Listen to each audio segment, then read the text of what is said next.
Welcome back, everyone, to the deep dive. We love to get into the weeds on stuff, and today we're all about problem statements. We're going to help you write really killer problem statements, and we're going to do it with this management guide I found. It was written to help managers prep for board meetings, but you know what? This thing about advice anyone can use to write better problem statements, like literally anywhere. Yeah, it's kind of wild how this guide makes it clear that a good problem statement can actually guide your team. Like it's a roadmap to a solution, not just, pointing out the problem. Oh, I love that, the roadmap thing. Like a GPS for your brain, right? Like when you're trying to solve something. But okay, be honest. Haven't we all been in those meetings where like nobody even agrees what the problem is? Oh my God, so many times. Yeah, I mean, it's like how can you even start to solve something if you don't even know what you're solving? So, getting the problem statement right is like step one, right? So what I want to know is what does this guide say about like presenting a problem statement? Like how do you get people to really listen? Well, yeah, it's one thing to write it down, right? But then you got to actually sell it to people, get them on board. And the guy talks a lot about that. But before we get to presentation, maybe we should like back up a sec. Just, make sure we're all on the same page about the basics. Okay, yeah, back to basics. We probably all learned about this in school, but I gotta say, it always felt kind of theoretical to me. So maybe you could walk us through an example or something, from the guide, like a real world situation where this stuff matters. I think that'd be super helpful for everyone listening. Okay, so the guide's got this great example about a leadership training program. Let's say you're getting feedback that the program is, just not working. People aren't engaged, and like nobody's finishing it. Oh yeah, been there. Okay, so how do you take that and like turn it into an actual problem statement using this framework, right? Well, they really stress like being specific. You can't just say people don't like the training, right? You got to quantify it. So the example says, in the past year, 70% of the people taking this leadership training said they weren't engaged. And that's led to like an 18% drop in people finishing the whole thing. See how that's like way more actionable. Oh yeah, night and day. The first one is just a complaint, right? But the second one is like, boom, here's the problem, let's fix it. It's got numbers, it shows the impact. It's like, I don't know, it's a wake-up call. Exactly. That's what a good problem statement should do. It should make people want to jump up and do something. But, even with a good problem statement, like this example, I've seen people totally screw up the presentation. Oh, all the time. It's like they get so caught up in the like technical stuff that they forget there are actual humans listening to them. Eyes glaze over, everyone checks their phones. The guide talks about that too. They say you've got to use like stories and visuals and have a clear call to action. They even say you should think of it as a mini story, beginning, middle, and end. Oh, that's interesting. So it's not just about the facts. You got to make people care, right? Connect with it emotionally. Exactly. Like they give this example about employee dissatisfaction. Instead of just, listing stats, you could start by telling a story about one specific employee who quit because they felt underappreciated or whatever. Makes it more real. Okay. Yeah, I'm seeing how this is way more than just like board meetings. This stuff applies to anything where you're trying to get people to, uh, I don't know, take action. Like even my kids, when I'm trying to get them to clean their rooms. For sure. It's all about how you communicate, right? And this guide breaks it down in a way that's like actually useful. This is awesome. Okay, but hold on. I'm kind of curious about something. The guide mentions five key components of a problem statement.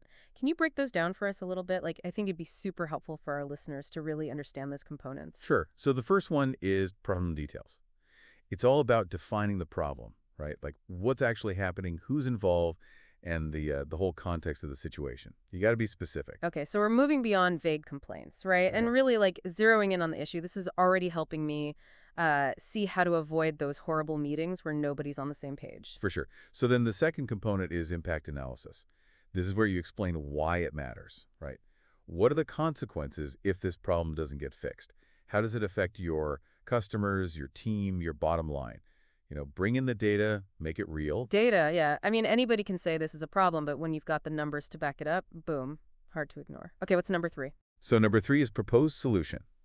This is where you lay out what you think the solution could be, and you got to make sure it lines up with the company's goals.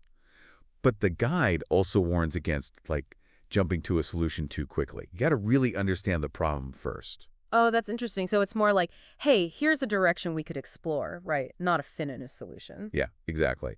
Then number four is implementation plan. This is where you get into the nitty-gritty of how you're going to actually make it happen. Resources, timelines, all that. Okay, so this is where the rubber meets the road. Like, how are we actually going to make this solution a reality? And I bet having a clear plan like that is key to getting people on board, right? Yeah, it shows you're serious, that you've thought it through. And then the last one is evaluation criteria. This is how you're going to measure whether your solution is actually working. Oh, right. So it's not just about like crossing our fingers and hoping for the best, right? You got to actually track your progress. Exactly. You got to know if you're moving in the right direction. So you set up some goals, some metrics, to track how things are going. This is a really insightful stuff. I mean, I'm already seeing how this can help me write better problem statements everywhere. But you know what? I'm a little curious. What's that? This guide is for like management and getting ready for board meetings, right? But a lot of our listeners, I bet they aren't CEOs or anything. So how can they use these ideas in their own work, even if they're not, presenting to a board? That's a great question. The cool thing about these principles is that they really work anywhere.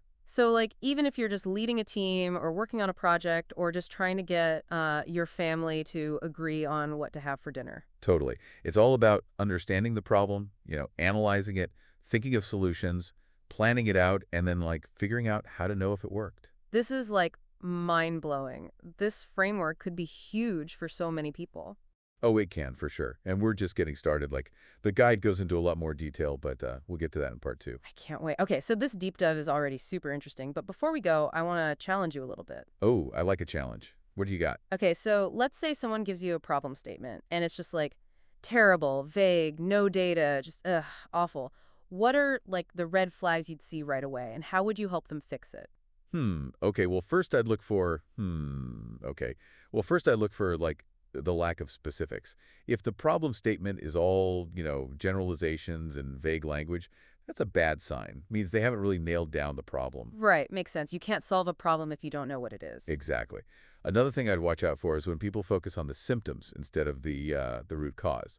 So, like, saying, boy, morale is low. Okay, but why? That's just a symptom, right? Yeah, like treating a cough but not the actual infection. Exactly. Got to get to the root of it.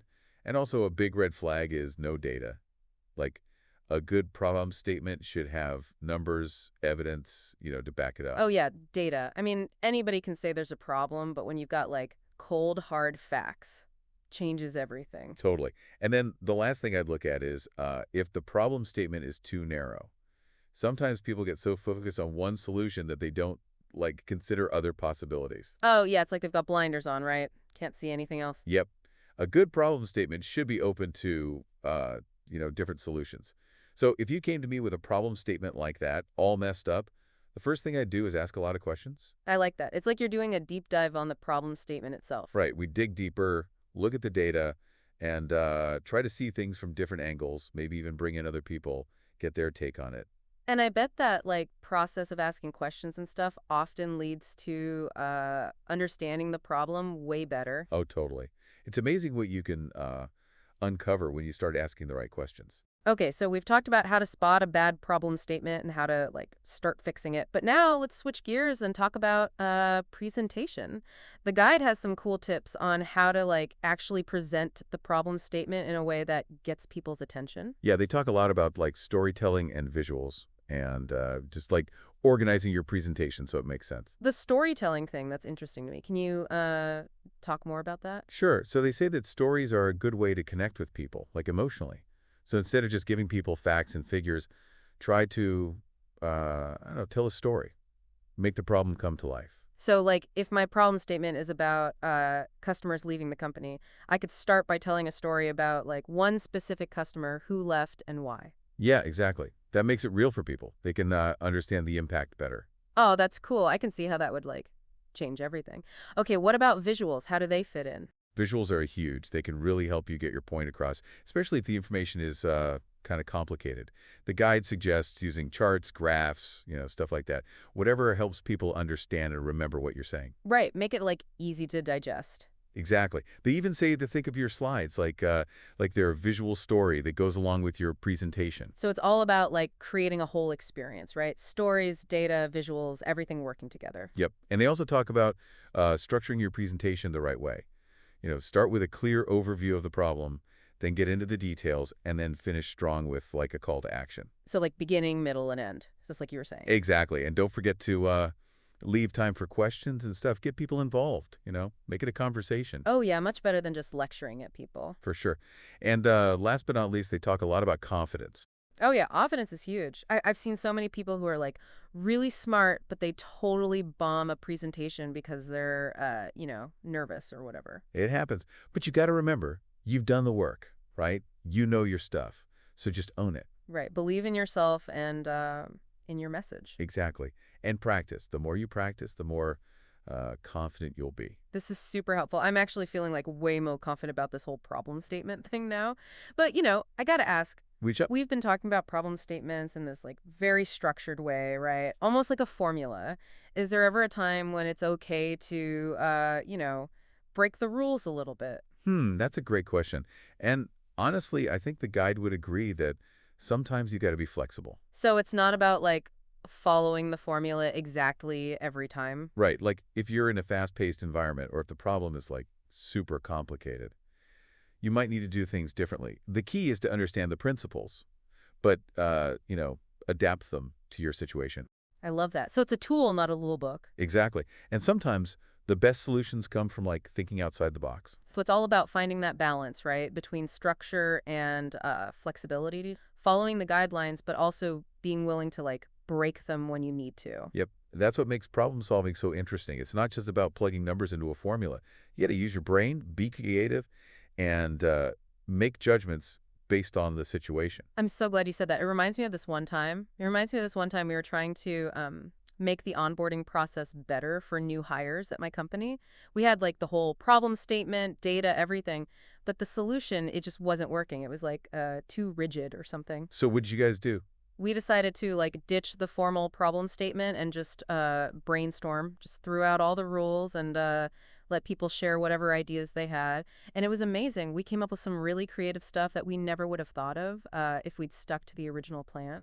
That's awesome. Sometimes you just got to, break free from the structure and let the creative juices flow. Totally. It was a good reminder that problem solving isn't always a straight line. Sometimes you gotta, wander around a bit. Yeah, and that's where like experience and intuition come in. You can't always just rely on a formula, right?